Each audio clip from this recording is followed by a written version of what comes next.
খুব গুরুত্বপূর্ণ practice set solve করবো। হ্যাঁ, আসো দেখো প্রথমে কি বলছে 288 এর উৎপাদকের সংখ্যা বার করতে। টোটাল উৎপাদকের সংখ্যা বার করব, দেখো কিভাবে বার করবো। হ্যাঁ, উৎপাদক বার করতে গেলে কি করতে হয় বলো দেখি, এটাকে ভাঙাও। 288 কে যদি ভাঙানো যায় কি দাঁড়ায়, 2 বার দিলে কত হয়, ছোট করে না 144, আবার 2 বার দিলে তোমরা বলবে স্যার 72 হবে, আরো 2 বার দিলে 36। এবার ফ্যাক্টর বানিয়ে নাও। হ্যাঁ, 18 3 3 9। 2 কয়টা আছে, 1 2 3 4 5। তাহলে 288 কে ভাঙিয়ে কয়টা 2 পাওয়া গেল বলে দেখি, 5টা 2 পাওয়া গেল। ওকে, আর 3 কয়টা পাওয়া গেল বলে দেখি, 2টা 3, তার মানে পাওয়ার হবে 2। হ্যাঁ, 2টা 3 সিম্পল ভাবে ভাঙাবে। তাহলে 2 কয়টা পাওয়া গেল, 5টা 2, তাহলে তোমরা বলবে স্যার 5টি 2, 2 এর পাওয়ার 5, আর 3 2টা পাওয়া গেল, 3 এর পাওয়ার 2। রাইট, এবার মোট উৎপাদকের সংখ্যা কি হবে, পাওয়ার গুলোর সঙ্গে 1 যোগ করতে হয়, 1। ওকে, 5 এর সঙ্গে 1 যোগ গুণ, এখানে 2 আছে না, তোমরা বলবে স্যার এখানে 2 এর সঙ্গে 1 যোগ করব।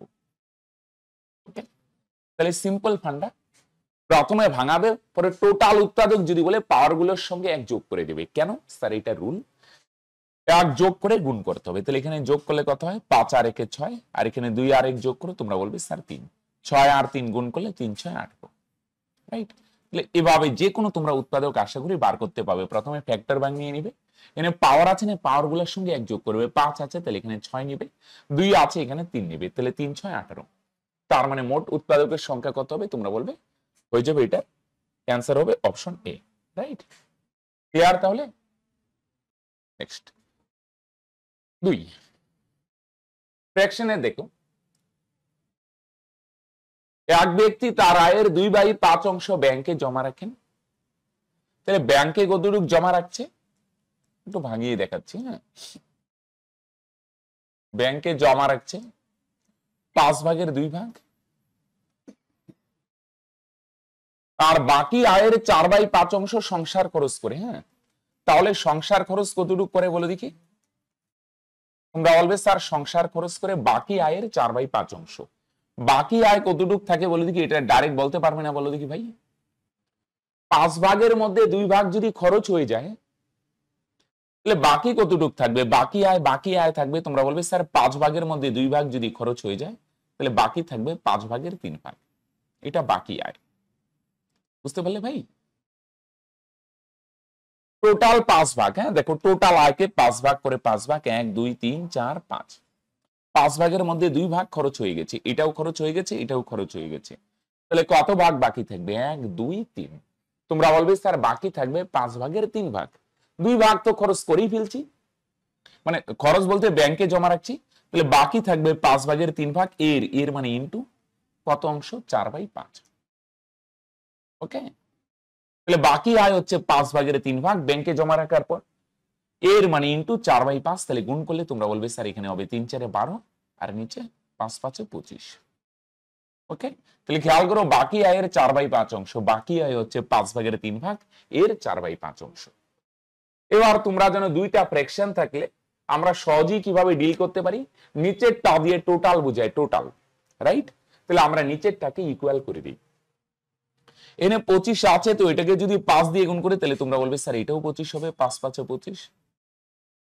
তাহলে উপরেও কত দিয়ে গুণ করবো, 5 দিয়ে গুণ করবো। এটা 25 আছে, এটারও 25 বানাবো, 5 5 25। এটার গুণ করার কি দরকার, এটাও 25 এটাও 25। মোট কথা হরগুলোকে সমান করো, তাহলে 5 5 25, উপরে 5 দুগুণে 10। তার মানে কি দাঁড়ালে, বোঝা গেল কি ভাই, টোটাল ইনকাম হচ্ছে 25 ভাগ, তার মধ্যে 10 ভাগ ব্যাংকে রাখে, আর বাকি 12 ভাগ দিয়ে সংসার খরচ করে। তাহলে ব্যাংকে কতটুকু জমা করে, সে ব্যাংকে জমা রাখে হচ্ছে 10 ভাগ। ওকে, আর সংসার খরচ করে 12 ভাগ, তাহলে দুটো মিলে কত হয়, দুটো যোগ করো তো, 10 আর 12 যোগ করলে তোমরা বলবে স্যার 22 ভাগ। তাই না, 25 ভাগের মধ্যে 10 ভাগ ব্যাংকে রাখে, 12 ভাগ সংসার খরচ করে, তাহলে এখানে টোটাল কত টাকা চলে গেল, 22 ভাগ। 25 ভাগের মধ্যে 22 ভাগ যদি এখানেই চলে যায়, তাহলে বাকি কত ভাগ থাকবে, তোমরা বলবে স্যার বাকি থাকবে 25 - 22। তার মানে কত ভাগ আর বাকি থাকলো 3 ভাগ, রাইট? 10 ভাগ ব্যাংকে, 12 ভাগ সংসার খরচ, 22 ভাগ এখানে খরচ হয়, বাকি থাকে কত ভাগ? 3 ভাগ। এই 3 এর ভ্যালু কত? বাকি থাকে 3 ভাগ। এই 3 ভাগ কি করে বলে দেখি? বাকি টাকাটা কি করে বলে দেখি? জীবন বীমায় খরচ করে, রাইট? তাহলে জীবন বীমায় কত টাকা রাখে বলে দেখি? 2070 টাকা। আর আমরা ইউনিট দিয়ে বার করলাম, জীবন বীমায় রাখে বাকি 3 ইউনিট টাকা। 10 ভাগ ব্যাংকে, 12 ভাগ সংসার খরচ, বাকি 3 ভাগ জীবন বীমায় রাখবে। আর রিয়েল ভ্যালু দিয়ে যদি বলো 2070 টাকা। দুইটাই সেম জিনিস, বুঝতে পারলে? সিম্পল ভগ্নাংশের কনসেপ্ট। কি বলছে তাহলে? জীবন বীমায় রাখে 3 ভাগ, আর রিয়েল ভ্যালু দিয়ে যদি বলো তাহলে তোমরা বলবে স্যার জীবন বীমায় রাখে 2070 টাকা। কত দিয়ে গুণ করলে আসে? 3 6 18 থাকবে, 2 27, 3 9 27 আর একটা শূন্য, তার মানে 690 গুণ। 3 এর ভ্যালু 2070 কত গুণ? তোমরা বলবে স্যার 690 গুণ। তাহলে বলছে তার মোট আয় কত? মোট আয় হচ্ছে 25 ভাগ, 25 এর ভ্যালু কত? তোমরা বলবে স্যার এটাও 690 গুণ। 0 0 9 25 কত? 225 এর 5 থাকবে 22, তাই না? 6 25 150 আর 22 কত হয়? 172, তাই না? এরকম হয় না ভাই? 17,250 টাকা বল। কি করলাম দেখো, বাকি থাকে 3 ভাগ, এই 3 ভাগ জীবন বীমায় রাখে। আর প্রশ্নে বলছে 2070 টাকা জীবন বীমায় রাখে। 3 এর ভ্যালু 2070 হলে তাহলে টোটাল ইনকাম হচ্ছে 25 ভাগ, 25 এর ভ্যালু এটাও 690 গুণ, তার মানে 17,250 টাকা, রাইট? ওকে, তাহলে এই জায়গাটা খেয়াল রাখবে। ব্যাংকে জমা রাখে কত? 5 ভাগের 2 ভাগ, আর সংসার খরচ করে বাকি আয়ের 4/5 অংশ। তাহলে বাকি আয় কত? বাকি আয় হচ্ছে 5 ভাগের 2 ভাগ যদি সংসার খরচ করে, তাহলে ব্যাংকে রাখে, বাকি থাকবে 5 ভাগের 3 ভাগ, এর মানে ইনটু 4/5 অংশ। তাহলে গুণ করলে উপরে 3 4 12 আর নিচে কত? 5 5 25, রাইট? তাহলে ব্যাংকে 10 ভাগ, সংসার খরচ 12 ভাগ, টোটাল এখানে গেল 22 ভাগ, বাকি থাকে 3 ভাগ। 3 এর ভ্যালু এত হলে টোটাল ইনকাম 25, 25 এর ভ্যালু এত হবে, রাইট? দেখো কি বলছে, দেখো 21, 105 এবং x এর গসাগু ও লসাগু যথাক্রমে 7 এবং 210। খেয়াল করো এখানে 3টি সংখ্যা আছে, কি কি আছে বলে দেখি? একটা হচ্ছে 21, আর একটা 105, আর একটা 100x। ওকে, এদের গসাগু আর লসাগু দেওয়া আছে যথাক্রমে। গসাগু কত দেওয়া আছে? 7, আর লসাগু কত বলে দেখি? 210। ওকে, ভেরি গুড। বলছে x এর মান কত? মন দিয়ে শুনো, প্রত্যেকটা এনে দেখো তো, 21 কে যখন তুমি ভাঙাও না, 3 7 21, দেখো 3 7 21, 7 কিন্তু গসাগু আর কত পেলে? 3। আর 105 কে যদি ভাঙাও না, 105 কে যদি ভাঙাও তাহলে ভাঙালে কত হবে বলে দেখি? 7 বার দিলে কত হয়? 7 15 105 আর 3 গুণন 5। দেখো প্রথম সংখ্যাকে ভাঙানোর পরও গসাগু পেলে, দ্বিতীয় সংখ্যাকে ভাঙানোর পরও গসাগু পেলে 7। মন দিয়ে শোনো, হ্যাঁ, এনে খেয়াল করো, গসাগু কিন্তু প্রত্যেক সংখ্যার মধ্যে থাকবে। 3টা সংখ্যা, 2টা সংখ্যা, 4টা যাই বলুক, গসাগু প্রত্যেক জায়গাতেই থাকবে। দেখো প্রথম সংখ্যাকে ভাঙালেও গসাগু পাচ্ছ, হ্যাঁ, সাথে আরো কিছু উৎপাদক থাকবে। দ্বিতীয় সংখ্যাকে ভাঙানো হলেও গসাগু থাকবে, আর তৃতীয় সংখ্যাটা এক্স সিম্বল দিয়ে প্রকাশ করছে। বুঝা গেল ভাই? এই তৃতীয় সংখ্যাটাকে কত আমরা জানি না, কিন্তু আমরা এতটুকু শিওর এটাকে ভাঙালেও 7 থাকবেই ভাই, রাইট? প্রথমটাকে ভাঙালেও গসাগু থাকে 7, দ্বিতীয় সংখ্যাটাকে ভাঙালেও 7 থাকে, তৃতীয় সংখ্যাটাকে ভাঙালেও, তৃতীয় সংখ্যা আমরা জানি না কিন্তু এতটুকু শিওর এর মান যাই হোক এটার মধ্যে 7 প্রেজেন্ট থাকবেই। কেন স্যার? কারণ গসাগু প্রত্যেক সংখ্যার মধ্যে প্রেজেন্ট থাকবে, এটাই গসাগুর কনসেপ্ট। বুঝা গেল? মনে করো আমি একটা এক্সাম্পল দিই, 8 12 20, এদের গসাগু করে দেখো 4, এদের গসাগু 4 হয় করে দেখো। দেখো এই 8 কে ভাঙালেও 4 দুগুণে 8 4, এটাকে দেখো ভাঙালেও 4 থাকে 4, 12 কে ভাঙালেও 3 4 12, এখানেও দেখো গসাগু প্রেজেন্ট থাকছে 4 5 20, এখানেও দেখো গসাগু প্রেজেন্ট থাকে। গসাগু প্রত্যেক সংখ্যাতেই থাকবে, সাথে আরো কিছু উৎপাদক থাকতে পারে, 1টা 2টা 3টা, রাইট? কিন্তু গসাগু মাস্ট প্রত্যেক সংখ্যার মধ্যে প্রেজেন্ট থাকবে।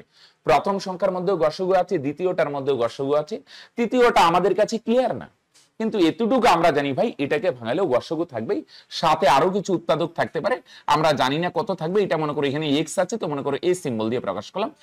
ওকে, মনে করো সাথে আরো এ থাকবে, গসাগু তো থাকবেই, সাথে আরো কত থাকবে একটা সিম্বল দিয়ে প্রকাশ করলাম, এক্স আছে কিছু একটা সিম্বল দিয়ে প্রকাশ করো। এবার লসাগু কত হবে এদের? লসাগু লসাগু একটা প্রশ্নে আছে, তো আমরা আরেকটা বার করি। লসাগু মানে, লসাগু কিভাবে বার করে বলো দেখি? লসাগু মানে সব নিব কিন্তু কোন সংখ্যা দুইবার নিব না, রাইট? এখানেও 7 আছে, এখানেও 7 আছে, এখানেও 7 আছে, তো একটা 7 নিব, মানে সব নিব, মানে প্রথম সংখ্যাটা সব লিখে নাও 7 আর 3। প্রথম সংখ্যায় লসাগু বার করতে গেলে যা আছে টোটাল লিখে নাও। এখানে দেখো 7 তো আগে লিখছি আর লিখবো না, 3 আগে লেখা হয়েছে লিখবো না, 5 লেখা হয়নি 5 লিখবো, 5 লেখা হয়নি 5 লিখবো। প্রথমটা যা আছে তাই লিখে নাও। দ্বিতীয়টায় 7 একবার লিখছি আর লিখবো না, 3 একবার লেখা হয়েছে আর লিখবো না, 5 লেখা হয়নি 5 লিখবো। আর এখানে 7 তো আগে লিখছি লিখবো না, এই লেখা হয়নি এইটা লিখে নেই। এটা হচ্ছে লসাগু। গুণ করো তো 3 7 21, 5 21 105। এটা হচ্ছে লসাগু। আর প্রশ্নে দেখো তো লসাগুর মান কত দেওয়া আছে? 210। তাহলে 105 দিয়ে 210 কে কাটো 2, তার মানে তোমরা বলবে এর মান কত? এর মিনিমাম মান 2, আরো বড় হইতে পারে। এর মান যদি এখানে 2 বসাই দাও তাহলে গুণ করো কত হয়? 7 দুগুণে 14। মানে এর মান 2 বসালে 7 দুগুণে 14। তার মানে এই সংখ্যাটার আরো বড় মান হইতে পারে। সবচেয়ে লঘিষ্ঠ মান কত? তোমরা বলবে স্যার 14 হবে, রাইট? ক্লিয়ার কি ভাই? তার মানে এই গসাগু লসাগুর খুব ইম্পর্টেন্ট একটা, খুব ভালো একটা টাইপ কিন্তু, হ্যাঁ ওকে। রিসেন্ট এই টাইপ থেকে কিন্তু প্রচুর পরীক্ষায় আসছে, সেন্ট্রালের পরীক্ষাতেও আসছে, রাজ্যের পরীক্ষাতেও আসে। খেয়াল করো, গসাগু সব জায়গার মধ্যে থাকবে, এটাতেও গসাগু থাকবে, দ্বিতীয়টাতেও গসাগু থাকবে, তৃতীয়টাতেও গসাগু থাকবে। গসাগু এভরিওয়্যার, প্রত্যেক জায়গাতেই থাকবে। এবার লসাগু বার করতে গেলে প্রথমে দুইটা আছে না, দুইটাই উঠাও। দ্বিতীয় সংখ্যায় দেখবে 7 তো স্যার লেখা হয়েছে আর লিখবো না, 3 লিখছি আর লিখবো না, 5টা লিখে নেব। আর তৃতীয় সংখ্যাটার মধ্যে গসাগু তো থাকবেই, সাথে আর কত থাকবে? কিছু একটা symbol A B C D কিছু একটা দিয়ে প্রকাশ করা, আমি এ দিয়ে প্রকাশ করলাম। তো 7 তো আগেই লিখছি আর লিখবো না, একে উঠাই নিলাম।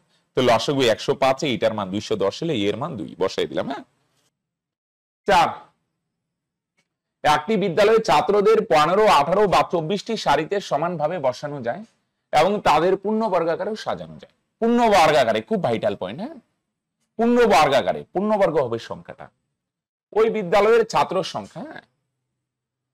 ওকে, ওই বিদ্যালয়ের ছাত্র সংখ্যা কত হবে? তো মন দিয়ে শুনে, এখানে পূর্ণ বর্গাকারে সাজানো যায়, তাহলে 15, 18 বা 24টি সারিতে সাজানো যায়। তার মানে ছাত্র সংখ্যা এমন একটা হবে যেটাকে 15 দিয়েও ভাগ করা যাবে, 18 দিয়েও ভাগ করা যাবে, 24 দিয়েও ভাগ করা যাবে। ওকে, এমন একটা সংখ্যা হবে যেটাকে 15টা সারিতে সাজানো যায়, তার মানে সংখ্যাটাকে 15 দিয়ে ভাগ করা যাবে, 18 দিয়েও সারিতে ভাগ করা যায়, 24টি সারিতেও সাজানো যায়, মানে বসানো যায়। তাহলে ছাত্র সংখ্যা এমন একটা হবে যেটাকে 15 দিয়ে ভাগ করা যাবে, 18 দিয়ে ভাগ করা যাবে, 24 দিয়ে ভাগ করা যাবে। বুঝতে পারলে ভাষাটা? কেন বলে দেখি স্যার এটার মানে কি? মনে করো আমি একটা ছোট এক্সাম্পল দিই। মনে করো কিছু ছাত্রকে 3টা সারিতে সাজানো যায়, সমান 3টা সারি মানে 3টা লাইনে দাঁড় করানো যায়। 3টা লাইনে যদি দাঁড় করানো যায় না, তাহলে ছাত্র সংখ্যা কখনো 16 হইতে পারে না। ছাত্র সংখ্যাকে সমান, প্রত্যেকটা লাইনে সমান ছাত্র থাকবে, তাহলে 16 জন ছাত্রকে সমান 3টা লাইনে দাঁড় করাইতে পারবে না, কারণ 3 5 15 একজন এক্সট্রা হবে। তাহলে ছাত্র সংখ্যাটা কত হইতে হবে? হয় 12 হইতে হবে, নয় 15 হইতে হবে। 15 হইলে হইতে হবে। দেখো একটা লাইনে তার মানে 5 জন করে দাঁড়াবে। এটা তো কয়জন দাঁড়াবে? 5 জন। এটা তো কতজন দাঁড়াবে? 5 জন। বুঝা গেল? এখানেও সেম, 15টা লাইনে দাঁড় করাইছে, একবার 18টা লাইনে দাঁড় করাইছে, আরেকবার 24টা লাইনে দাঁড় করানো হয়। তার মানে ছাত্র সংখ্যা এমন একটা হবে যেটাকে 15 দিয়েও ভাগ করা যাবে, 18 দিয়েও ভাগ করা যাবে, 24 দিয়েও ভাগ করা যাবে। তার মানে 3টা দিয়ে ভাগ করা যাবে, মানে এদের কি বলবো আমরা এক কথায়? এমন একটা সংখ্যা যেটাকে 3টা দিয়ে ভাগ করা যাবে, তাহলে তোমরা বলবে স্যার এদের লসাগু হবে, রাইট? আসো তো এদের লসাগু করে নি। ওকে, এরকম সারি যদি বলে না, সারি মানে লসাগুই করতে হবে, রাইট? এদের লসাগু যদি করি, ভাঙাই দেখাই, এগুলো শর্টকাটেও করা যায় করে। হ্যাঁ, 3 5 15, 3 6 18, কত হয়? 3 8 24। আমি লসাগু শর্ট কিভাবে করা যায় একটা ভিডিওতে দেখিয়ে দিব। 5 5 6 কে ভাগ করো 3 দুগুণে 6, 4 দুগুণে 8, এনে গুণ করো 3 দুগুণে 6। আচ্ছা, এটা বাদ দিয়ে গুণ করো আগে। 3 3 নয় 3, সরি এটা গুণ করবো না, পূর্ণ বর্গাকারে সাজাবে বলছে না, তাহলে গুণ আকারে লেখো। এটা গুণ করবে না, গুণ আকারে লেখো। 3 গুণন 2 গুণন 5 গুণন 3 গুণন 4। হ্যাঁ, তো দুইটা 3 আছে, তাহলে লেখো 3 স্কোয়ার। পূর্ণবর্গ আকারে মানে এবার লসাগু করলে এবার স্কোয়ার আকারে সাজাও। 2 তো একাই 2 2, 5 একা 5 5। এখানে 4 আছে, বলে দেখি 4 মানে কত স্কোয়ার লেখা যায়? তোমরা বলবে স্যার 4 মানে 2 স্কোয়ার। দুইটা 3 আছে, 3 স্কোয়ার, 2 2, 5 5। এখানে 4 আছে, 4 মানে কত স্কোয়ার? 2 square, right. এবার পূর্ণবর্গাকারে মানে যেগুলা স্কোয়ার আছে, তো ভালো কথা, যেগুলা স্কোয়ার নাই সেগুলোর উপর আমরা স্কোয়ার দিয়ে দিব। তাহলে নির্ণয়ের সংখ্যাটা কি হবে? এদের উপর তো স্কোয়ার আছে, যাদের উপর স্কোয়ার নেই এটার উপর স্কোয়ার দিয়ে দেবো।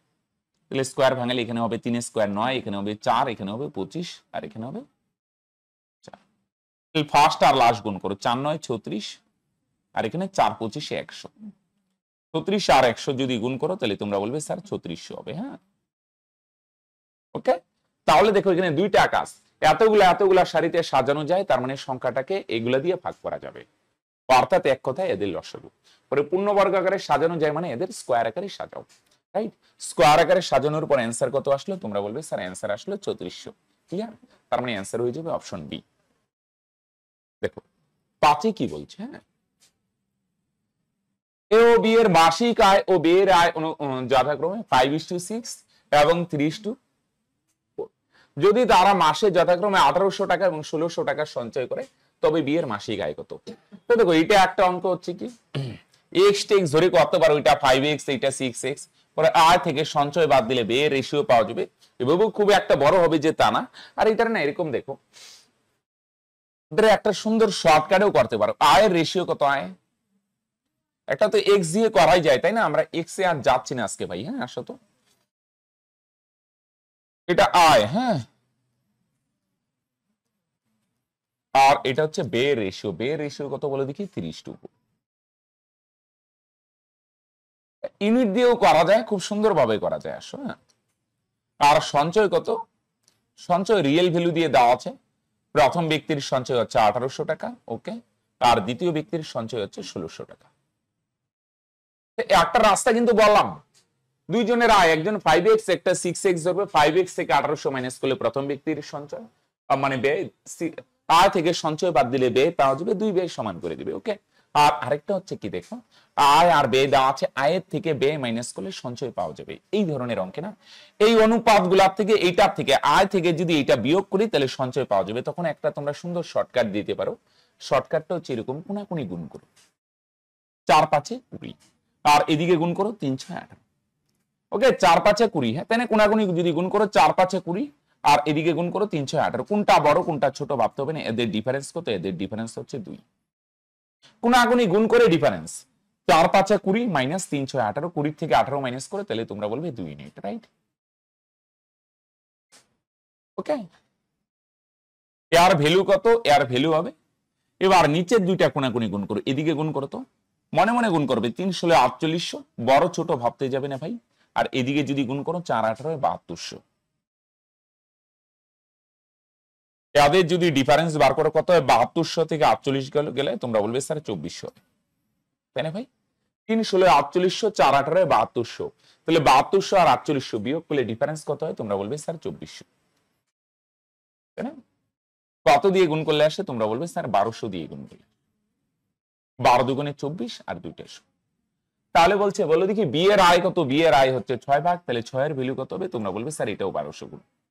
তাহলে 6 দিয়ে 1200 কে গুণ করে 6 12 72, আর 2টা 0 7200। আয়ের রেশিও, ব্যয়ের রেশিও আর সঞ্চয়। আয় থেকে ব্যয় বাদ দিলে সঞ্চয়। শুধু আয় ব্যয় না, তুমি যদি জানো এটার থেকে এটা বিয়োগ করলে এটা আসবে, তাই না? তখন কোনাকুনি গুণ, 4 5 20, 3 6 18, 20 আর 18 বিয়োগ করে 2, 2 এর ভ্যালু কত? এই দুইটা গুণ করো। 3 16 4800, 4 18 7200, বিয়োগ করলে 2400, 2 এর ভ্যালু 2400, তাহলে বিয়ের আয় 6 ভাগ, 6 এর ভ্যালু কত হবে? 7200, রাইট? তার মানে এটার অ্যান্সার হবে কত? Option D. আর যদি এক্স টেক্স দিয়ে করো, 5x থেকে এই যে আয় থেকে 1800 বিয়োগ, 6x থেকে 1600 বিয়োগ, তাহলে ব্যয়ের রেশিও পাওয়া যাবে। আরেকটা ব্যয়ের রেশিও, দুইটা সমান করতে পারো। দেখো 86,700 টাকা এ বি সি এর মধ্যে এমন ভাবে ভাগ করা হলো যাতে এ 1 টাকা পেলে বি পায় 90 পয়সা, বি 1 টাকা পেলে সি পায় 110 পয়সা, বি এর অর্থের পরিমাণ কত, এগুলো আমরা আগেও বহুবার করছি। আসো, ওকে, এ আর বি এর রেশিও যদি বলি, এ আর বি এর রেশিও কত, দেখো এত টাকা এবিসি এর মধ্যে ভাগ করা হবে, এখানে ডাটা গুলা দেওয়া আছে, দেখো এ 1 টাকা পেলে বি 90 পয়সা পাবে, রাইট ভাই?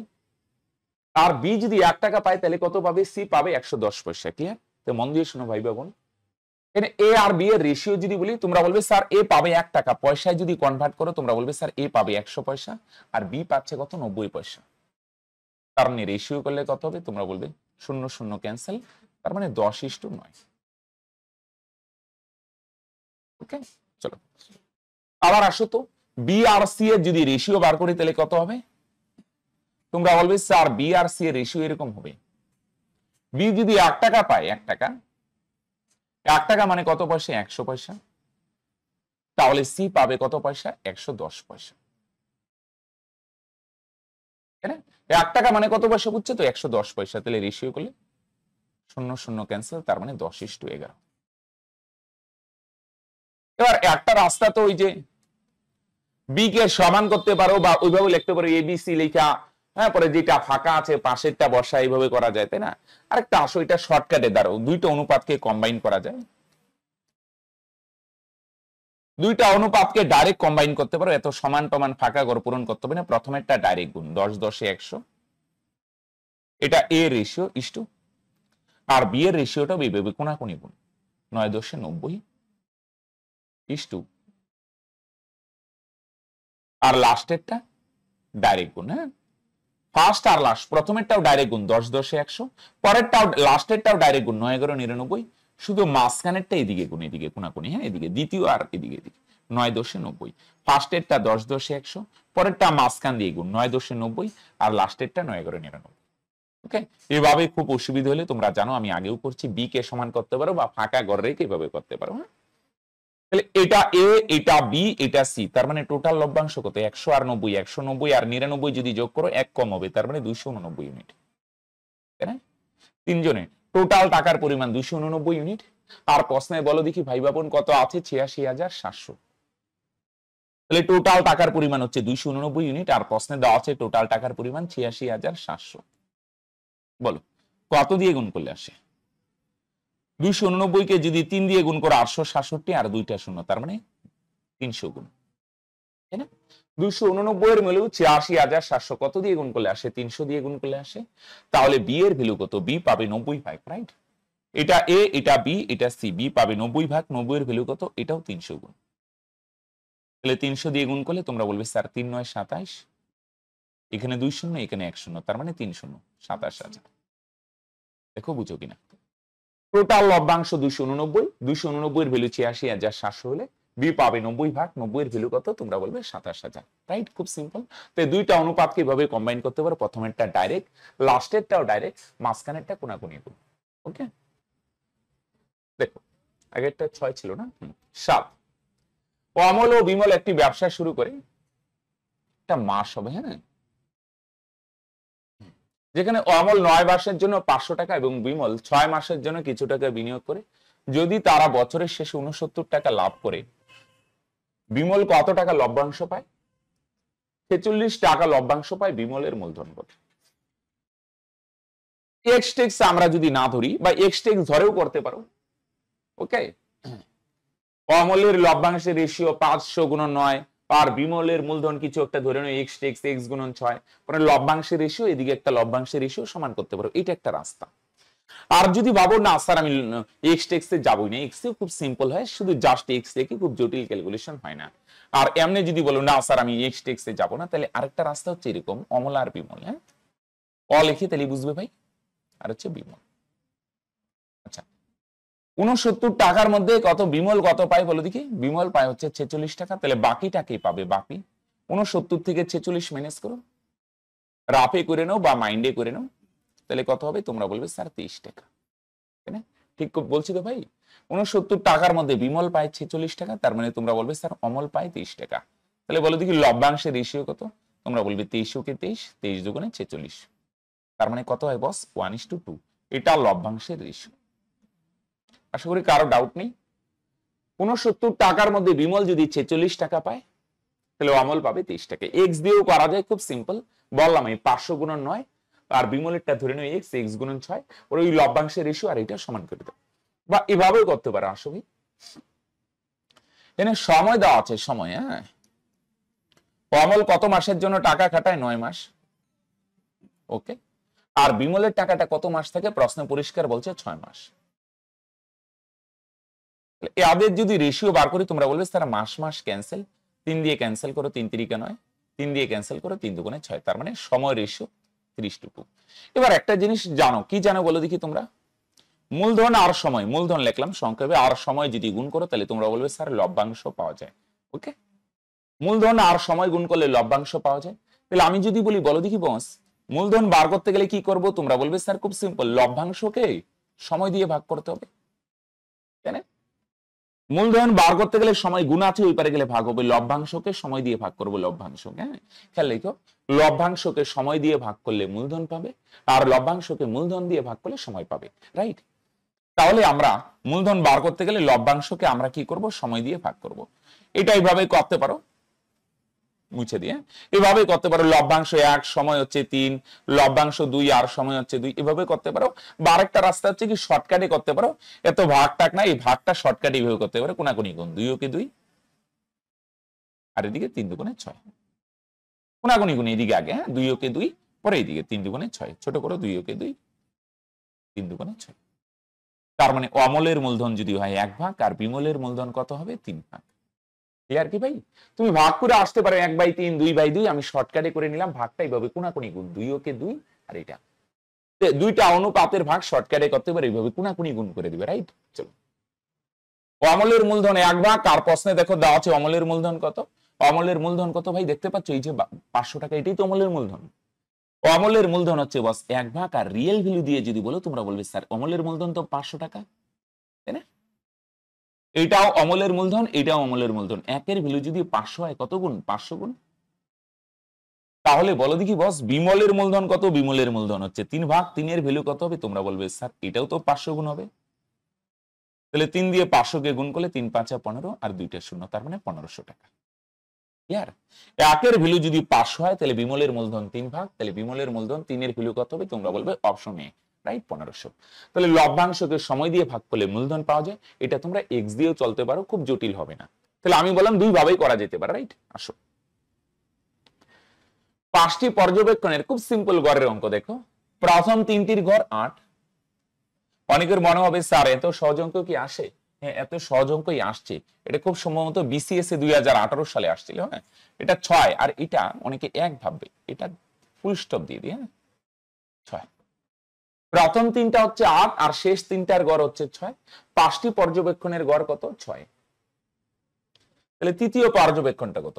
আচ্ছা, প্রথম 3টার গড় যদি 8 হয় তাহলে টোটাল কত? 3 গুণন 8। গড় মানে একটা সংখ্যায় 8, তাহলে 3টার সংখ্যার যোগফল 3 8 24 প্লাস শেষ 3টার গড় কত? 6, তাহলে টোটাল কত? 3 গুণন 6। এখানে কয়টা সংখ্যা আছে? এখানে আছে প্রথম 3টা আর এখানে আছে শেষ 3টা।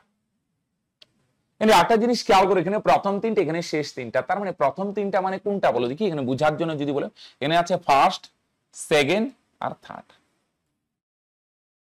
ফার্স্ট, সেকেন্ড, প্রথম, আর শেষ 3টা কি? 5টা সংখ্যার মধ্যে থার্ড, ফোর্থ আর ফিফথ। তৃতীয় সংখ্যাটা এখানেও আছে, তৃতীয় সংখ্যাটা এখানেও আছে, দুই জায়গাতেই আছে। প্রথম 3টা মানে 1 2 3 আর শেষ 3টা মানে 3 4 5, তৃতীয়টা দুই জায়গায় আছে। তাহলে এখানে 3টা আর এখানে 3টা, 6টা। আর 5টা সংখ্যার গড় কত? 6। তাহলে গড় যদি 6 হয় না, গড় মানে একটা সংখ্যায় 6, তাহলে 5টা সংখ্যার যোগফল 6 গুণন 5। এবার এই 6টা সংখ্যার থেকে যদি 5টা বাদ দিই না, এখানে 3টা আর এখানে 3টা, তার মানে কয়টা? 6টা সংখ্যার থেকে কয়টা সংখ্যা বাদ দিব? 5টা সংখ্যা। 5টা সংখ্যার গড় হচ্ছে 6, তাহলে টোটাল কত? 5 দিয়ে গুণ করব, ঠিক না? 6টার থেকে যদি 5টা বাদ দিই তাহলে একটা সংখ্যা পাওয়া যাবে। কোন একটা সংখ্যা পাওয়া যাবে? তৃতীয় সংখ্যাটা। কেন? তৃতীয় সংখ্যাটা দুইবার আছে না, একটা বাদ যাবে, একটা থাকবে। এনে গুণ করো, 3 8 24 আর এখানে 3 6 18। 24 আর 18 কত হয়? যোগ করো, 24 আর 18 যোগ করলে কত হয়? 42 মাইনাস 30। একদম দেখো বাচ্চাদের অঙ্ক, তাহলে তোমরা বলবে স্যার বিয়োগ করলে 12 হয়, তার মানে তৃতীয় সংখ্যাটা কত? 12। বুঝা গেল? প্রথম 3টা 18, পরের 3টা 24, সরি প্রথম তিনটা 24, পরের তিনটা 18, 24 আর 18 42, 42 থেকে 5টা বাদ দিব, তাই না? 6টার থেকে 5টা বাদ দিলে একটা সংখ্যা পাওয়া যাবে, কোন সংখ্যাটা? মাঝখানেরটা দুইবার নেওয়া হয়েছে, এখানেও নেওয়া হয়েছে, এখানেও নেওয়া হয়েছে, রাইট? তাহলে তোমরা বলবে স্যার তৃতীয় সংখ্যাটা 12 হবে। আসো নেক্সট 9। 12 জন লোক ও 16 জন বালক একটি কাজ 12 দিনে করে, সরি 5 দিনে করে। ভালো করে পড়ো। 13 জন লোক ও 24 জন বালক একটি কাজ 4 দিনে করতে পারে, একজন লোক একজন বালকের একদিনের অনুপাত। তো একটা হচ্ছে ভাঙায় ভাঙায় করে এক্স ওয়াই বা কি বলে এম বি ধরে নিতে পারো, যাই কিছু একটা। একজন লোক এক্সটি বানায় 12 জন লোক 12 এক্স, একজন লোক ওয়াই 12 জন 16 জন, একজন বালক ওয়াইটি বানায় 16 জন ওয়াই, এভাবে করতে পারো। এই টোটাল কাজ সমান করে রেশিও করতে পারো। আরেকটা রেশিও কিন্তু তোমরা জানো শর্টকাটে করা যায় ভাই, মনে আছে কি? চলো আমরা ভাঙায় করছি অনেক, আজকে মনে করো ভাই শর্টকাটে চলি, কি বলো? শর্টকাটে মনে আছে না T1T টেকনিক? তো এখানে এত কিছু করতে হবে না, T1T দিতে হবে না, আর এর আগেই হয়ে যাবে। যখন লোকের কাজটা বার করবো তখন বালকটা গুণ করতে হয়, তাই না? এনে গুণ করো তো, বালক 5 আর 16 গুণ করো, 5 16 কত? 80। যখন লোকের কাজ বার করবে বালকটা গুণ করতে হয়, এখানে 5 16 কত হয়? 80, আর এখানে কত হয়? 4 আর 24 গুণ করো, তাহলে তোমরা বলবে স্যার 4 24 96। জন আর দিন, হ্যাঁ জন আর দিন 5 16 80, যখন লোক বার করবো বালক গুণ, কি গুণ? বালক গুণ। 5 16 কত হয়? 80, আর এখানে 4 24 96, 96 থেকে 80 মাইনাস করে, তাহলে তোমরা বলবে স্যার 16 হবে। তাহলে একজন লোক কতটুকু কাজ করে? 16। আসো তো একজন বালক কতটুকু করে বার করি, বুঝছো? তাহলে লোক বার করতে গেলে বালক গুণ করবো, বালক উল্টায় গুণ, হ্যাঁ বুঝতে পারলে তো? 5 16 80, আর এখানে 4 24 96, 96 থেকে 80 মাইনাস করলে 16 হয়। ওকে, কারো ডাউট নেই আশা করি? ওকে, ভেরি গুড। চলো এবার নেক্সট আসো তো, এবার বালক বার করলে তোমরা বলবে স্যার লোক গুণ করো, 12 জন লোক 5 দিনে গুণ করো, 5 12 60, জন আর দিন গুণ করতে হয়। বালক বার করতে গেলে লোক গুণ করবো, জন আর দিন, হ্যাঁ 5 12 60, আর এখানে 13 জন লোক 4 দিনে, 13 আর 4 যদি গুণ করো, 13 আর 4 গুণ করলে কত হয়? 13 আর 4 4 13 52। তাহলে 60 আর 52 যদি মাইনাস করে, দুইটা গুণ করে ডিফারেন্স, কিন্তু 60 থেকে 52 বিয়োগ করলে তোমরা বলবে 8, ঠিক না? তাহলে লোক বার করতে গেলে বালক গুণ, হ্যাঁ 5 16 80, আর 4 24 96, 96 থেকে 80 গেলে 16, আর বালক বার করতে গেলে লোক গুণ, 12 আর 5 গুণ করো, 5 12 60, 13 আর 4 গুণ করো, 4 13 52, 60 থেকে 52 বিয়োগ করলে 8, বড় ছোট ভাবতে যাবে না। তাহলে একজন লোক কতটুকু কাজ করে? 16টা চেয়ার, একজন বালক 8টা চেয়ার, রেশিও করলে 8 2 16, 8 ওকে 8, তার মানে 2:1। একজন লোক 2 ইউনিট কাজ করলে একজন বালক কাজ করবে 1 ইউনিট, এখানে রেশিওটাই বার করতে বলছে, এখানে টোটাল কাজটা কিচ্ছু দরকার নেই। আসো 10। একটি স্থান থেকে, হ্যাঁ প্রথম ডাটাগুলো বাংলায় এসে গেছে, হ্যাঁ 11 মিনিট 45 সেকেন্ড পর, এগুলো আগে আমরা বহুবার এক্সপ্লেন করছি, তাই না? 11 মিনিট 45 সেকেন্ড পর পর বন্দুক চালানো ট্রেনে করে ওই স্থানের দিকে যাওয়ার সময় এক ব্যক্তি প্রথম শব্দ শোনার 11 মিনিট পর দ্বিতীয় শব্দ শুনতে পেল। তাহলে মন দিয়ে শুনো, এখানে এত আঁকবো না, তাহলে অনেকের হিবিজিবি মনে হয়, খুব বড় বড় মনে হয়। সিম্পল কনসেপ্টটা বুঝো, একটু দেখাই পরে এটা মুছে দিব কিন্তু, হ্যাঁ একজন ব্যক্তি আর এদিকে কোনো জায়গায় বন্দুক চালানো হচ্ছে। যদি ব্যক্তিটা দাঁড়িয়ে থাকে তাহলে কত মিনিট পর শব্দ শুনবে? তোমরা বলবে 11 মিনিট 45 সেকেন্ড পর, হ্যাঁ সিম্পল কথা। আমি মনে করি এখানে দাঁড়িয়ে আছি, দূরে কোনো এক জায়গায় মনে করো 1-2 কিলোমিটার দূরে বন্দুক চালানো হচ্ছে 11 মিনিট 45 সেকেন্ড পর, তাহলে আমি 11 মিনিট 45 সেকেন্ড পর পর শব্দ শুনবো যদি দাঁড়িয়ে থাকি। কিন্তু লোকটা তো দাঁড়িয়ে নেই, একটু এগিয়ে যাচ্ছে, আর এদিকে শব্দও এগিয়ে আসছে। শব্দ দেখা যায় না, কিন্তু শব্দের একটা স্পিড তো আছে, রাইট? তাহলে যদি এগিয়ে যায় তাহলে কতক্ষণ পর শব্দ শুনবে? 11 মিনিট। তাহলে এখানে তোমরা দুটো কেস কল্পনা করবে, একটা বাস্তব আর একটা হচ্ছে অনুমান। অনুমান বলতে যদি দাঁড়িয়ে থাকতো 11 মিনিট 45 সেকেন্ড পর শব্দ শুনতে পেত, কিন্তু এগিয়ে যাওয়ায় 11 মিনিট পর শব্দ শুনবে। ওকে, আসো এগুলো এত হিবিজিবি আঁকবো টাকবো না। আসো সময়, এখানে সময় দেওয়া আছে, হ্যাঁ সময় 11 মিনিট 45 সেকেন্ড পর বলতে রাফে করে নাও। 11 মিনিট সেকেন্ডকে মিনিট বানাতে গেলে তোমরা বলবে সিম্পল ফান্ডা স্যার 60 দিয়ে ভাগ করো। কেন 60 সেকেন্ডে 1 মিনিট? সেকেন্ডকে মিনিট বানাতে গেলে 60 দিয়ে ভাগ, তাহলে ছোট করো 3 15 45, 4 11, 4 15 60, নিচে কত হবে? 4 আর উপরে 4 × 44 যোগ 3 তার মানে 47/3। তাহলে যদি লোকটি দাঁড়িয়ে থাকে, হ্যাঁ, তাহলে 47/4 সেকেন্ড পর শব্দ শুনবে। কিন্তু লোকটি তো দাঁড়িয়ে নেই, এগিয়ে যাচ্ছে, তাই 11 মিনিট পর। হ্যাঁ, যদি দাঁড়িয়ে থাকতো 47/4 মিনিট পর শব্দ শুনতে পেত, কিন্তু এগিয়ে যাওয়ায় 11 মিনিট পর শব্দ শুনতে পাচ্ছে। তাহলে সময়ের এই অনুপাত যদি করি 47/4 = 11। ওকে, বুঝতে পারছো? 11 মিনিট 45 সেকেন্ড পর, মানে সেকেন্ডকে যদি মিনিট বানাতে চাই 7 দিয়ে ভাগ, তাহলে 7 দিয়ে ভাগ করলে কত হবে? 3 15 45, 4 15 60, তাহলে কত? 4 4 উপরে কত? 4 11 44 যোগ 3, তার মানে 47/4। তাহলে দাঁড়িয়ে থাকলে 47/4 মিনিট পর শব্দ শুনবে, এগিয়ে যাওয়া 11 মিনিট পর শব্দ শুনছে। ওকে, এটা একটা কল্পনা, যদি দাঁড়িয়ে থাকতো আর এগিয়ে যাওয়া 11 মিনিট পর শব্দ শুনছে। পূর্ণ সংখ্যা আনতে গেলে কোনাকুনি গুণ, এখানে তো কিছু নাই। নাই মানে 1 আছে, 1 দিয়ে গুণ করো 47। নাই মানে 1 আছে, 1 দিয়ে গুণ করো, আর এদিকে 4 গিয়ে 11 সাথে গুণ হবে, 4 করে 44। সময়ের অনুপাত যদি এত এত হয়, তাহলে বেগের অনুপাত উল্টো হবে, যেহেতু দূরত্ব সেম। তাহলে তোমরা বলবে স্যার সিম্পল ফান্ডা স্যার, বেগের অনুপাত হবে 44:47। মানে দুটো কেস, মানে বুঝছো? প্রথম ক্ষেত্রে ব্যক্তি দাঁড়িয়ে থাকে, যদি ব্যক্তি দাঁড়িয়ে থাকে তাহলে বেগ হবে 44, আর ব্যক্তি এগিয়ে যাওয়ায় বেগ হচ্ছে কত বলো দেখি? 47। প্রথম ক্ষেত্রে বেগ কম কেন? কারণ এটা শুধু শব্দের বেগ, শব্দের।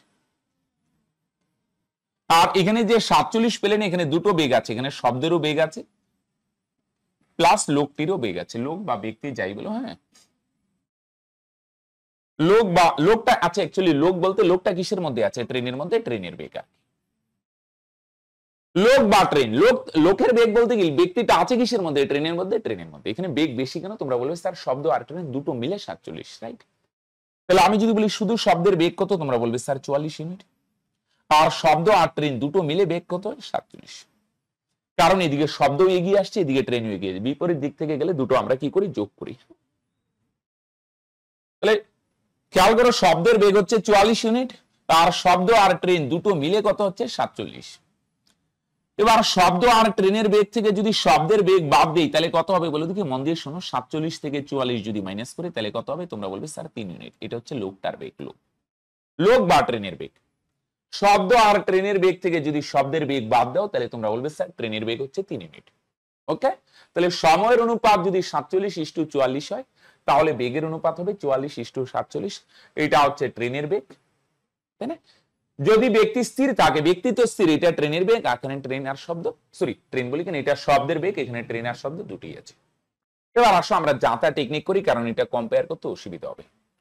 শব্দের বেগ কত? 330 মিটার পার সেকেন্ড, আর ইউনিট দিয়ে বললে 44 ইউনিট। যাতা টেকনিক যদি দাও, তাহলে শব্দের বেগ হচ্ছে 44 ইউনিট, 44 এর ভ্যালু কত? 330 মিটার পার সেকেন্ড। হ্যাঁ, যাতা টেকনিক, এটাও শব্দের বেগ, এটাও শব্দের বেগ, নিচে ইউনিটটা দিবে। শব্দের বেগ হচ্ছে 44 ইউনিট, 44 এর ভ্যালু যদি 330 হয়, তাহলে লোকটার বা ট্রেনের বেগ হচ্ছে 3 ইউনিট, 3 এর ভ্যালু কত? ইনটু 3। বুঝা গেল? শব্দের বেগ 44 ইউনিট, একটু মাথা খাটাও ভাই বোন, প্রত্যেকে বুঝবে। 44 এর ভ্যালু যদি 330 হয়, তাহলে লোকটার বেগ বা ট্রেনের বেগ, লোক তো ট্রেনের মধ্যে আছে, লোক বা ট্রেন যাই বলো, ট্রেনের বেগ হচ্ছে 3, দুইটা বিয়োগ করো, তাহলে ট্রেনের বেগ 3, 3 এর ভ্যালু কত? এবার একটা জিনিস একবারে করে দিই, এটা মিটার পার সেকেন্ডে আসছে, এই আনসার কিমি পার ঘন্টায় আনার জন্য এটা আছে মিটার পার সেকেন্ডে, কিমি পার ঘন্টায় আনার জন্য তোমরা বলবে এটারে 18/5 দিয়ে গুণ করো। আসো কাটাকাটি করি, কাটাকাটি যদি করি না, তাহলে তোমরা মিটার পার সেকেন্ড থেকে কিমি পার ঘন্টায় আনার জন্য 18/5 দিয়ে গুণ করবো। তাহলে 22 দুগুণে 44, 22 ওকে 22 থাকবে 11, 110, 5 22 110। 22 দিয়ে ক্যান্সেল করলাম, 2 দিয়ে ক্যান্সেল করো, এখানে 9 দুগুণে 18, 5 দিয়ে 15 কে ভাগ করো, 3 5 15। ওকে, তাহলে 2 দিয়ে 18 কে ভাগ করো, 9 দিয়ে 18, আর 5 দিয়ে 15 কে ভাগ করো 3, তাহলে গুণ করো 3 3 9, 9 আর 9 গুণ করো, 9 9 81। বুঝতে পারলে ভাই? 3 3 কে 9, 9 আর 9 গুণ করো, 9 9 81 কিমি পার ঘন্টা। তার মানে ওই ব্যক্তি বা ব্যক্তি কার মধ্যে আছে? ট্রেন, ট্রেনের বেগ 81 কিমি পার ঘন্টা। তাহলে সময়ের অনুপাতকে উল্টে দিলাম, তাহলে কিসের অনুপাত বলে দেখি? বেগের অনুপাত হবে, রাইট?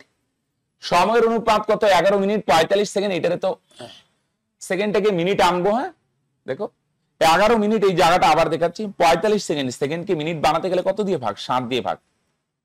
তাহলে 3 15 45, সেখানে 4 15 60, উপরে কত হবে 4 11 44 যোগ 3, তার মানে 47/4। যদি ট্রেনটি মানে লোকটি দাঁড়িয়ে থাকতো তাহলে 47/4 সেকেন্ড পর শব্দ শুনতো, কিন্তু লোকটি এগিয়ে যাওয়ায় 11 মিনিট পর শব্দ শুনছে।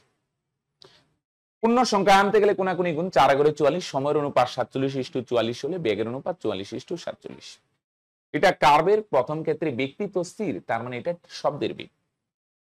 আর দ্বিতীয় ক্ষেত্রে এখানে শব্দ আছে বা ব্যক্তিও আছে, ব্যক্তি বা ট্রেন যাই বলো, শব্দ প্লাস ট্রেন দুটো মিলে 47। এবার শব্দ আর ট্রেনের বেগ থেকে শব্দের বেগ বাদ দিলে তোমরা বলবে স্যার ট্রেনের বেগ 3 ইউনিট, রাইট? এবার কম্পেয়ার করো, শব্দের বেগ 44 ইউনিট, 44 এর ভ্যালু যদি 330 হয় তাহলে লোকটার বেগ হচ্ছে এটা থেকে এটা মাইনাস করে 3 ইউনিট, 3 এর ভ্যালু কত? 44 এর ভ্যালু যদি 330 হয় তাহলে লোকটার বা ট্রেনের বেগ 3 ইউনিট, 3 এর ভ্যালু কত? কিমি পার ঘন্টা আনার জন্য 18/5 দিয়ে গুণ, রাইট? ক্যান্সেল করলাম, কত হলো? 81 কিমি পার ঘন্টা।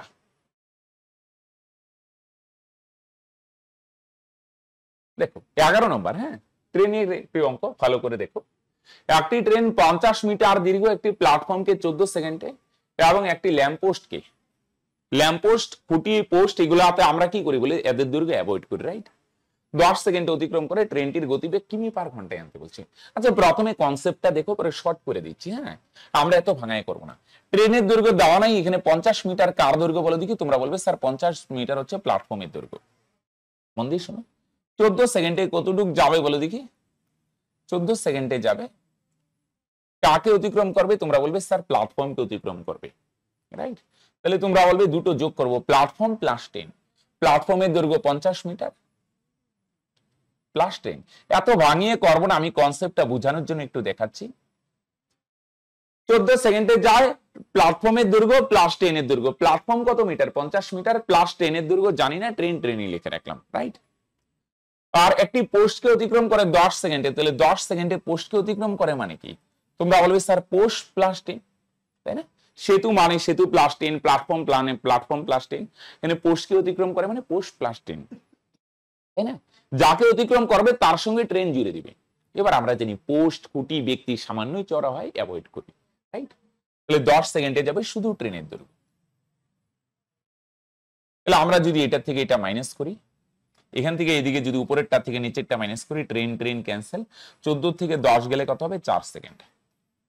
তাহলে 4 সেকেন্ডে কত মিটার যায়? 50 মিটার। এবার প্রশ্ন হলো এত ভাঙিয়ে কি করব আমরা? অ্যান্সার হচ্ছে না। তাহলে আমরা কনসেপ্টটা বোঝানোর জন্য, তাহলে ডিফারেন্স করলে দেখো ট্রেন ক্যান্সেল হয়ে যায়, শুধু প্ল্যাটফর্মের দৈর্ঘ্যটা থাকবে, এত ভাঙিয়ে করব না। তাহলে এই ধরনের অঙ্ক এখন যদি পরীক্ষায় আসে তাহলে তোমরা জানো 14 সেকেন্ডে যাবে 50 প্লাস ট্রেন, আর 10 সেকেন্ডে যাবে কি? শুধু ট্রেন। তাহলে ডিফারেন্সটা মাইন্ডে করবে। 14 থেকে 10 বিয়োগ করলে কত হয়? 14 থেকে 10 বিয়োগ করলে সময়গুলা বিয়োগ করো, 14 থেকে যদি 10 মাইনাস করো তাহলে কত সেকেন্ড? 4 সেকেন্ড। আর ট্রেনের দৈর্ঘ্য তো ক্যান্সেলই হবে। 4 সেকেন্ডে কত মিটার যায়? 50 মিটার। উপরে দূরত্ব আর নিচের সময়, 4 সেকেন্ডে যায় 50 মিটার, এটা তো মিটার পার সেকেন্ডে আছে, কিমি পার ঘন্টায় আনার জন্য 18/5 দিয়ে গুণ করে দাও, একবারে করে দিবি। বুঝা গেল? তো কনসেপ্টটা দেখালাম, আলটিমেট ট্রেন ক্যান্সেল হয়। ডিফারেন্স করলে 14 থেকে 10 গেলে 4, আর এদিকে কত থাকবে? Train cancel. 4 সেকেন্ডে যায় 50 মিটার, দূরত্ব বাই সময় মানে বেগ, কিমি পার ঘন্টায় আনার জন্য 18/5 দিয়ে গুণ, এক লাইনই হয়ে যাবে। 2 দুগুণে 4, 25 দুগুণে 50, 2 দিয়ে 9 কে 18 কে ভাগ করো, 9 দুগুণে 18, 5 দিয়ে 25 কে ভাগ করো, 5 5 25, 5 আর 9 গুণ করো, 5 9 45 কিমি পার ঘন্টা। কত হবে? 45 কিমি পার ঘন্টা। এটি অ্যান্সার। আসো নেক্সট, তাহলে দেখো 12 নম্বরে কি বলছে। একটি বাসের, ভালো করে প্রশ্নটা পড়ো, হ্যাঁ, একটি বাসের প্রত্যেকবারের যাত্রায় রোজগার হয় 100 টাকা। যদি বাসের ভাড়া 50% বৃদ্ধি পায় এবং যাত্রীর সংখ্যা 20% হ্রাস পায়, হ্যাঁ, তাহলে প্রতি যাত্রায় রোজগার কত হবে? এটা কি ভাঙিয়ে করতে হবে? অ্যান্সার হচ্ছে না। মন দিয়ে শুনো, এই ধরনের অঙ্ক না, দেখো খেয়াল করো, বাস ভাড়া আর যাত্রীর সংখ্যা, ওকে, একটা জিনিস খেয়াল করো, এই ধরনের অঙ্ক দেখো, খেয়াল করো, এই ধরনের অঙ্ক বলতে কি অঙ্ক দেখে না, দেখো টোটাল যদি ইনকাম বার করতে চাও, ইনকাম, তাহলে ইনকাম বার করতে গেলে বাস ভাড়ার ক্ষেত্রে কি কি কি গুণ করতে হবে বলো দেখি? একজনের বাস ভাড়া কত? মনে করো সাপোজ একটা এক্সাম্পল দিই, ডাইরেক্ট লিখলে বুঝবে না। মনে করো একজনের সাপোজ একটা ফিক্সড বাস একটা নির্দিষ্ট জায়গা থেকে মনে করো একটা নির্দিষ্ট জায়গায় যাবে, মাঝখানে স্টপেজ নেই। মনে করো বাস ভাড়া হচ্ছে, একজনের বাস ভাড়া হচ্ছে 60 টাকা। কত টাকা? 60 টাকা একজনের বাস ভাড়া। হ্যাঁ, একজনের বাস ভাড়া কত? 60 টাকা।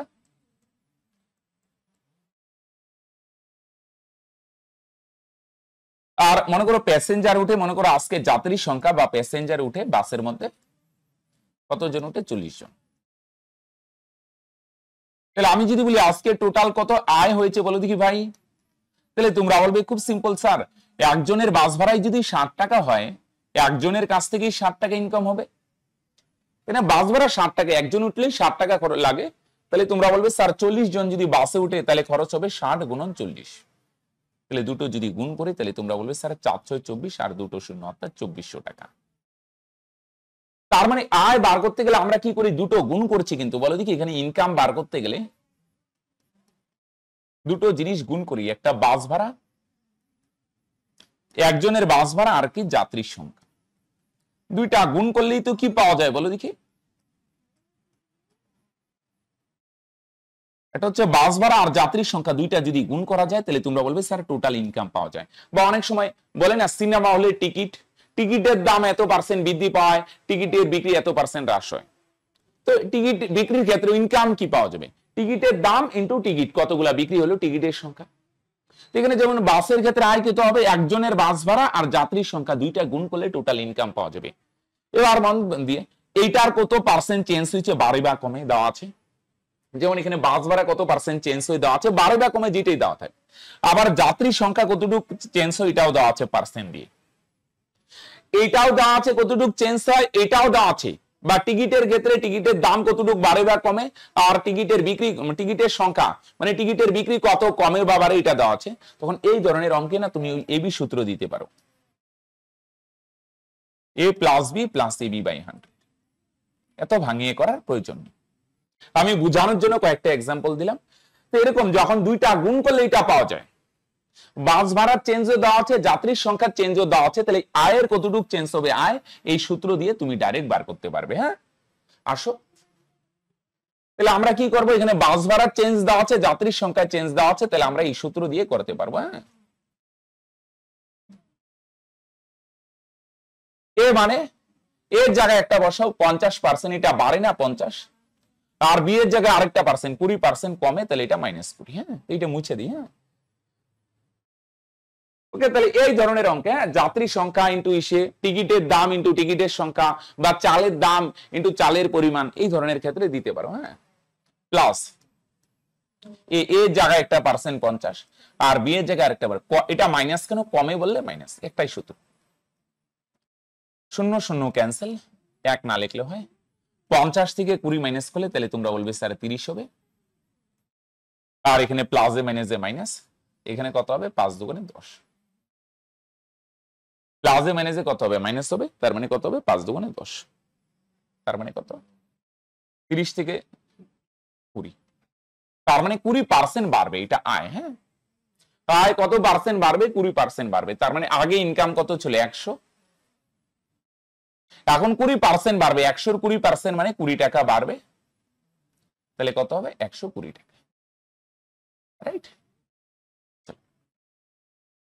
আর যদি বলতো আয় কত পার্সেন্ট বাড়বে, তাহলে তো ডাইরেক্ট হয়ে যেত। হ্যাঁ, আর এটা ভাঙিয়ে ভাঙিয়ে নাইলে করতে পারো। 50% বাড়ে মানে 1/2, আগে 2 থাকলে এখন 3 হবে। 20% মানে 1/5, 5 থাকলে 4 হবে। পরে গুণ টুন করে কম্পেয়ার করতে পারো। রাইট? তাহলে আমরা এবি দিয়ে করতে পারবো, বাস ভাড়া আর যাত্রীর সংখ্যা। ওকে, ভেরি গুড। আসো নেক্সট 13। হ্যাঁ, কার্য মূল্যের দরকার নেই। রাইট? কার্য মূল্যের 10% ছাড়ে একটি দ্রব্য বিক্রি করলে 20% লাভ হয়। 20% ছাড় দিলে লাভ কত হবে? তাহলে এখানে দেখো কয়টা জিনিস আছে বলো দেখি। একটা হচ্ছে ক্রয় মূল্য, বিক্রয় মূল্য, তিনটা জিনিস নিয়ে খেলতে হবে। হ্যাঁ, একটা ধার্য মূল্য। হ্যাঁ, দেখো ক্রয় মূল্য যদি 100 হয়, তাহলে কত লাভ হবে, কত পার্সেন্ট? 20% লাভ। 20% লাভ মানে আমরা ধরে নিলাম ক্রয় মূল্য 100 টাকা, তাহলে তোমরা বলবে স্যার এবার লাভ হবে 120 টাকা। আর ধার্য মূল্য কত? 10% ছাড় দেওয়া হয়, তাহলে ধার্য মূল্য কি করবে? যাতা টেকনিক দিয়ে দাও, উপরে বিক্রয় মূল্য 120, 10% ছাড় মানে কি? হ্যাঁ, 10% ছাড় মানে মনে মনে ভাঙাবে এটা। হ্যাঁ, ধার্য মূল্য 100 ভাগ হলে বিক্রয় মূল্য হবে 90 ভাগ, তাই না? 100 - 10 90, উপরেও বিক্রয় মূল্য, নিচেও বিক্রয় মূল্য। আর যেটা বার করবো ধার্য মূল্য বার করবো, ধার্য মূল্য সামনে, ধার্য মূল্য কত? 100 ভাগ। ওকে, 0 0 ক্যান্সেল, 3 3 9, 3 4 12, তার মানে 400/3, এটা হচ্ছে ধার্য মূল্য। ওকে, ধার্য মূল্য। তাহলে ক্রয় মূল্য 100 ভাগ হলে 20 টাকা লাভ হবে, বিক্রয় মূল্য 120। তো বিক্রয় মূল্য থেকে আমরা ধার্য মূল্য বার করলাম 400/3, এইভাবে থাক, ফ্র্যাকশন আইন। এবার কি বলছে? এবার 20% ছাড় দিলে মানে ক্রয় মূল্য 100ই, এবার ধার্য মূল্য এত, তো ধার্য মূল্যের উপর 20% ছাড় দিবে। হ্যাঁ, 20% ছাড় মানে মন দিয়ে শোনো, ধার্য মূল্য 40, 400/3। এবার 20% ছাড়ে বিক্রি করবে। 20% ছাড় মানে ধার্য মূল্য যদি 100 হয়, তাহলে বিক্রয় মূল্য কত হবে? 80। বিক্রয় মূল্য বার করবো, বিক্রয়, এটা ধার্য মূল্য নিচে, ধার্য মূল্য না নিচে দিয়েই, এখানে এটার নিচে দিতে হবে এরকম না, ধার্য মূল্য নিচে দিলাম আর বিক্রয় মূল্য বার করবো, বিক্রয় মূল্য 80, বা ডাইরেক্টও করা যেতে পারে। ধার্য মূল্য 400/3, আগে 10% ছাড় দিত, এবার 20% ছাড়, তাহলে ধার্য মূল্য 400/3 এর 80% বিক্রি করবে, রাইট? বা এইভাবে করতে পারে, ধার্য মূল্য নিচেও ধার্য মূল্য, যে ধার্য মূল্য বিক্রয় মূল্য বার করবো, বিক্রয় মূল্যের সামনে কাটো, 100 দিয়ে কাটো, কত হয়? 4, তার মানে 320, 4 আর 80 গুণ করো, 320/3। 3 দিয়ে 320 কে ভাগ করলে কত হয়? 3 ওকে 3, 3 দিয়ে 20 কে ভাগ করলে একটা শূন্য, 3 দিয়ে 320 কে ভাগ করলে কত হয়? 106, তাই না? একবারে 20 কে, দুইটাকে ভাগ করলে একটা শূন্য, 106 পূর্ণ 2/3, বুঝছো? ক্রয় মূল্য 100 ধরে নিলাম, বিক্রয় মূল্য 120, ধার্য মূল্য 400/3।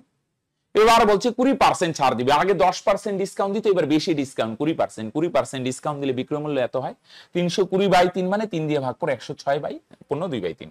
100 টাকায় কিনে 106 পূর্ণ 2/3 টাকায় যদি বিক্রি করো, এটার থেকে এটা কত টাকা লাভ হচ্ছে বলে দেখি? 6 পূর্ণ 2/3 টাকা, তাই না? বিক্রয় মূল্য থেকে এটা মাইনাস করে, 106 থেকে এটা মাইনাস করলে কত হয়? 6 পূর্ণ 2/3, তার মানে লাভ হবে কত? 6 পূর্ণ 2/3 টাকা। বুঝা গেল? আগে 120 টাকায় বিক্রি করতাম, এখন 20% ডিসকাউন্ট দিয়ে 320/3, অর্থাৎ 106 পূর্ণ 2/3 টাকায় বিক্রি করি, তার মানে লাভ হবে 6 পূর্ণ 2/3 টাকা। এবার দেখো নাম্বার 14, একই সুদের হারে 1200 টাকার 5 বছরের সুদ, সরল সুদের অঙ্ক, কিছু বলে নেই মানে সরল সুদই ধরবো। 1500 টাকায় 6 বছরের সুদের সমষ্টি 1200 টাকা। হ্যাঁ, সুদের হার কত? সুদের হার যদি বার করে না, ধরে নিলাম মনে করো 1%, এটা ধরা হলো, ধরলাম আমরা, ধরলাম 1%। হ্যাঁ, সুদের হার 1%, যেমন 1 ইউনিট ধরি না, 1%। তাহলে 1 বছরে যদি 1% হয় সুদের হার, আমরা ধরে নিলাম, তাহলে 5 বছরে কত হবে? 5%। 1 বছরে 1%, তাহলে 1200 টাকা 5 বছরে কত হবে? তোমরা বলবে স্যার 1 বছরে 1, 2 বছরে 2, 5 বছরে 5, তাহলে 1200 টাকার এর কত পার্সেন্ট সুদ? 1 বছরে 1, 5 বছরে 5%, আমরা ধরে নিলাম 1%। তাহলে পার্সেন্ট তুলে কত হবে? নিচে 100 হবে, তাহলে 5 বারং কত হবে? সুদ হবে কত? 60 ইউনিট। হ্যাঁ, 1 ইউনিট ধরলাম আর কি সুদের হার, 1200 টাকার 5% মানে 60 ইউনিট, আর 1500 টাকা 1 বছরে কত? 1%, তাহলে 6 বছরে কত হবে? 6%। তাহলে 1500 এর 6%, এর 6%, পার্সেন্ট তুলে 2 শূন্য ক্যান্সেল হবে, তাই না? নিচে 100, তাহলে 6 15 90 ইউনিট।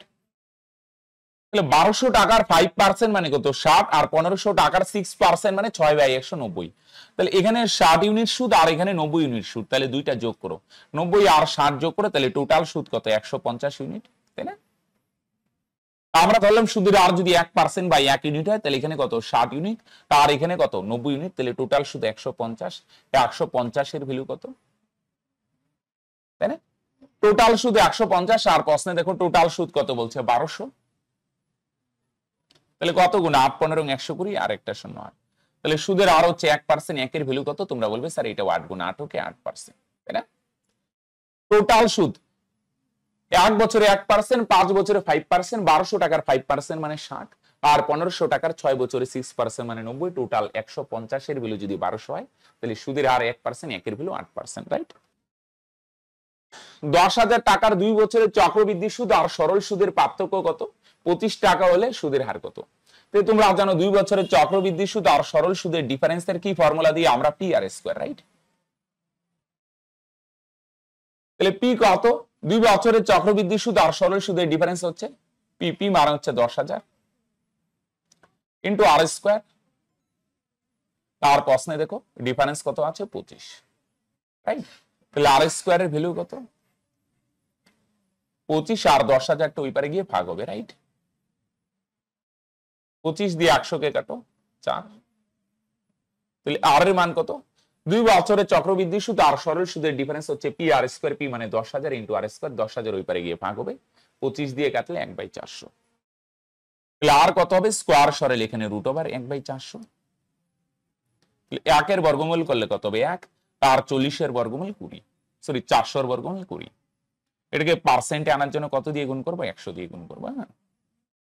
তাহলে 20 দিয়ে 100 কে ভাগ করো, তার মানে 5 20 100, তার মানে কত হবে? 5 হোকে 5%।